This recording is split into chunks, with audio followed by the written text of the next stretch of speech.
Welcome to the Resilience Check-In. My name's John Fawcett. Today I'm talking with Honey Muir. Honey is an experienced project manager with a special interest in the delivery of health and welfare services.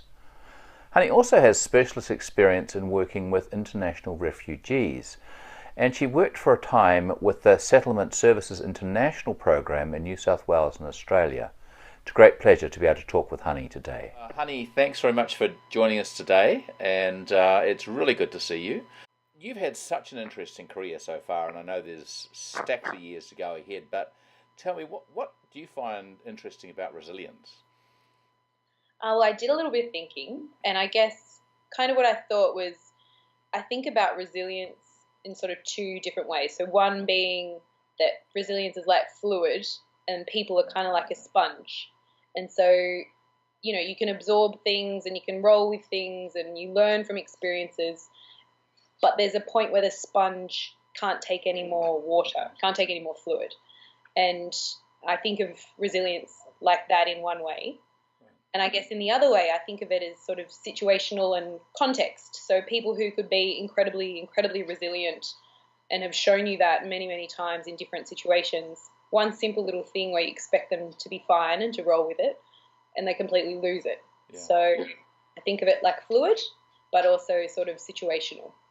Is there connection between that in terms of the fluid, the absorption of it, to the point where you can take no longer? I mean, are the two things connected in context and fluid, or is it you see them as separate states?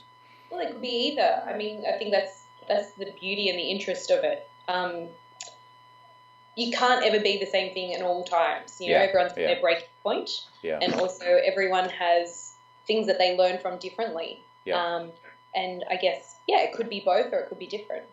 Do you think then that some people have the ability to absorb a lot of pressure in some areas but not much ability in other areas? Is that the difference between individuals, you think? Yeah, I do. And I think depending on your background, right. For example, when I worked in refugee resettlement, you'd watch people who clearly have overcome incredible adversity and stress and trauma, and they still treat you with a smile and greet you respectfully and all those sorts of things. And then something quite simple, like they can't get on a bus, right? And people might go completely to water, and that's really really difficult to understand if you're not used to working with people like that, right, or who have had a similar background. So just with the refugees, because I'm interested in the refugees as well, but have the refugees learnt how to absorb that pressure in some areas, or did they have the ability before? I mean, is there such a thing as a successful refugee, I guess I'm getting at, and some people can absorb more pressures and therefore they can get through the whole refugee process compared with others, or what do you think happens? I'm not sure. I mean, I can't speak to that in a personal sense because thankfully I've never been a refugee, but I think there's a difference between survival. Yeah. So you're in survival mode, you're in fight or flight, you're doing everything you can to get to safety. Yeah. Then you have settlement phase, and during the first year of settlement, typically, people are learning, everything's new, it's all handle things differently. Years 2 onwards are different. You don't have your social network, you don't have your social capital. Right. And I think all of those things contribute to your own personal resilience and that of your community. So you're kind of building and developing your capacity to absorb the pressure as you go through, but then, as you said earlier, is that there's a limit. Everybody has a limit to how much you can take. And you're also recovering from periods where you have had to be incredibly resilient for survival. And there's a time when that will tip, I guess. Yeah. So it's not just a simple either or. There's things coming at us from all over the place, and some things we can take a lot of and some things we can't. And the thing that might tip us over the edge is kind of random. It could be a small thing, it could be a big thing. Depending on your ability to be resilient and your ability, think of us and how we build resilience. So I thought about all the things that I have in my life, all my networks, all the people I can talk to if I'm feeling a lack of resilience, or I'm Yeah. stressed about something, Yeah. all those sorts of things. When you have all of that removed from you, Right. you don't have your network, you don't have a job, you don't have something to distract you, you may not have the money to have a gym membership, and that's something that you're used to. Right. All of those things, your mental health well-being, contribute. So for refugees in particular, you lose a lot of the contextual supports that you had previously. And if you're a lone refugee travelling without your family or without your community, then you're at a higher risk of being overwhelmed by what's going on. Is that correct? Maybe. Depending on your resilience. So, right. So there's the individual factors come in as well then. Yeah. And I mean, when we work with... Sorry, my puppy's coming to say hello. That's okay. No, hi, puppy. Hi, Ben. When we... I did a project with youth refugees. So they come in a category called unaccompanied humanitarian minors, meaning they left home between the ages of 13 and 14 without a parent or guardian. Now, if you want to meet some tough youth, these kids are incredibly, incredibly resilient. I don't even want to know the experiences they would have had by themselves, survived and endured before they got to Australia. Yeah. Typically, they will have gone through 4 or 5 countries alone. Right. So then they come to Australia and their SIM card doesn't work. Right. And they can't find something to play on their phone, and you might see some of those trauma experiences surface over something completely simple. Yeah. So their ability to cope it might be okay when things are going straight forward, but if something comes from left field, like the SIM card not working or not being able to access the internet or a phone, then that can really, the response you can see can be quite exaggerated. They can just really flip. Yeah, because I've managed to get myself across 5 countries alone. Yeah. Why can I not get my SIM card to work? Yeah. In terms of how does it impact then the people who are working with refugees? I mean, how do they maintain their resilience in the face of this, what they see? Well, I can speak from myself, I guess. I found working with refugees easy because it wasn't as hard as working or telling people who didn't work with refugees. Right. Because of the political climate, because of people's misinformation in the media at the time when I was working in the sector, it was horrible. Right. And the worst conversations I would have, or the most challenging conversations I would have, would be with people who had come as migrants and had waited. Yeah. And, people who had come from conflict backgrounds, of course, and that's no disrespect to them. No. But they had this perception that there was queue jumping and, their family had to wait, and so why can't other people? Yeah. Whereas when I actually worked with people who had the most recent experience, it was completely different. I was always very humbled. Right. I always learnt a lot. So you hear some very, very, very hard things to imagine and to comprehend, and I'm thankful that I can't comprehend them. Yeah. But those people who'd share that with you were amazing, resilient, confident, and thankful for the opportunity. So it's hard. So there was something about their resilience then was able to feed your resilience. I think it's something about maybe not their resilience, but their calm. Yeah. And something about their humility. Yeah. And the fact that they were always teaching me something. Right. I think that goes back to the sponge and the fluid analogy, that when you're learning and you're contributing, you feel valued, you're building a network. Right. All sort of feeds into each other. What do you do when you get full yourself? Yeah, I left the settlement sector at a time when an asylum seeker, had set himself on fire on a ferry on Sydney Harbour, and it made this much of the newspaper. Yeah, that was the final straw. I could not believe people didn't know about it who didn't know the person. Right. So I think when you're full yourself, you have to acknowledge it, and you have to have self-care. I guess I was reflecting, I have lost quite a few people in my life to suicide. Really? And when you work with refugees, or my partner, for example, he's from Brazil, he's from a favela. Right. And the concept of suicide to so many people in the world is so foreign. Yeah. You know, it's like lots of people struggle every day to survive. Yeah. And we come from the most amazing country where we are so affluent and supported and blessed. How can you have the opposite situation, you know? Yeah. And so I guess my self-care comes from never wanting to be in a place where I could consider that. Yeah. That's no judgment on anyone who has. No. And that's not to say they're not resilient. No. It's just, it's hard. It's two very big concepts that you have to sort of grapple with. Yeah. And I think I go to yoga a lot, and I think I'm quite in touch with myself and my needs and things like that.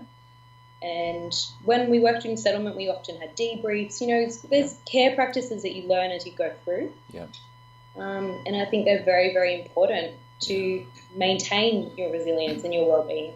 So you quite intentionally make sure that you have a kind of a care package or a care what do you want, network or something rather around you that can provide you with that support if you need it.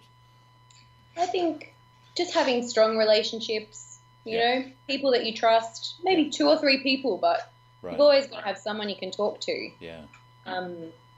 And not everyone has that. Yeah. And that can cause problems. Yeah. It's not just the professional skills that you learn when you work in social work or anything like that, but it's also, just being a good person and doing your own. Some people run, some people swim, some people gamble. Like, I don't know. Some people are obsessed with Facebook or Instagram. Everyone's got to have that outlet. Yeah. And I think that's important. When that terrible event happened on the ferry, and you decided that was enough for you, how did you know that? I mean, what was it that actually happened? Was it a thought in your head that said this is enough, or how did it actually come? I mean, how did you know that it was enough? It's been building. You know, when you don't just leave a job. Yeah, you know, I loved my job. I loved the people I worked with. I'd been there for nearly 4 years, and I'd been there since there was 30 people in the organisation, and when I left, there was like 500. Wow.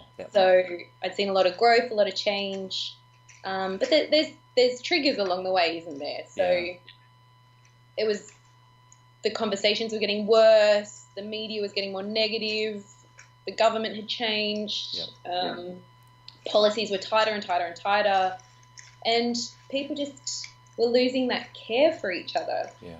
And when people don't understand and still don't have empathy, that's horrible. You have to, as a human, at least if you don't understand, have compassion, you know? Like, how can that not be the starting point of everything? And I think if the media doesn't even care that people are self-emulating, they're just telling one side of a story, which would feed more into the misinformation. No one's going to quit. Why would someone do that? That's not a normal behaviour, right? Definitely not, no. If it was in the paper, people would think, oh my gosh, what's happening there? I want to know more. But, you know. Did you ever feel that your own compassion was, compassion for other people was under threat? Did you fear you might lose that at any point? For the ignorant people, perhaps. No. Okay, so, yes, there's different categories of people. I was thinking more about your compassion for the refugees, but yes, what you're thinking about is compassion for certain sectors of politicians and other interest groups that really don't care anyway. I think everyone cares. I think politicians are in a very hard point because they have to respond to the general public, right? They're elected representatives. Yeah. And some people have to hold the party line, so there's also a tension. But my compassion, I'm too empathetic, you know. Like, I used to think that inanimate objects had feelings when I was a kid because I just cared about everything. I don't think my compassion was ever under threat, Right. but my ability to speak respectfully to people in the public when they would question me about, oh, why do you do that? Yeah. Got to the point where I would just tell people I was a project manager. I would never say I worked with refugees. Right. So It's interesting you say that you've always been very empathetic towards people, and the research tends to indicate that people who are highly empathetic are also the ones that are more easily damaged by things that happen to them. But you've managed to intentionally protect yourself from that by surrounding yourself with a few really good friends, interesting things to do, I imagine. Exercise, dance, singing. I don't know. I can't quite remember, but they were. You did. all of the above. Yeah, yeah, and a whole bunch of and you. And this is not a criticism, but you know how to let your hair down, don't you? Yeah, you've got to let off steam. Yeah. However that is, colouring in, mindfulness. It's all sorts of things to all different people. Yeah. Sometimes, you might want a glass of wine, or sometimes you might want a boogie, or listen to music and have a bath. I think it's situational. And there are a few times working with the refugees where I came home and I was not able to talk to my housemates about my day. Yeah. There's some very, very, very big things you deal with in that situation. But I also think there's some things you don't share with people who aren't able to cope with the information you're going to share with them. Yeah.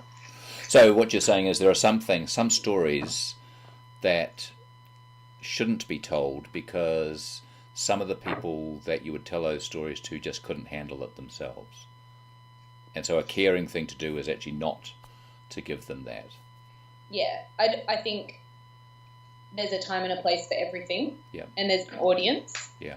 So I wouldn't like to say no story shouldn't be told, but because the man on the boat, the man who self-immolated, his story should have been told. Exactly. Yeah.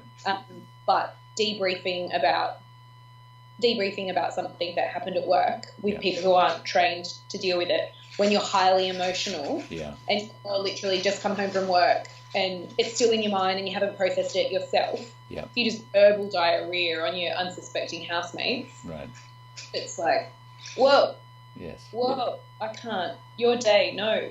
Yeah. So, just being respectful of other people's ability to cope and manage with things as well. And using your analogy of the sponge, as you said right at the beginning, of being aware of when your sponge is reaching its point where it can't absorb anymore, and taking appropriate action to make sure that you don't spill over inappropriately across the rest of the world. And sometimes just thinking through things, they're not quite as bad as you thought. Or that's interesting. I quite like to reflect on things. I have a journal. I've always had a journal since I could write. Sometimes it's good to write everything down, leave it, and if you need to come back to it, come back to it.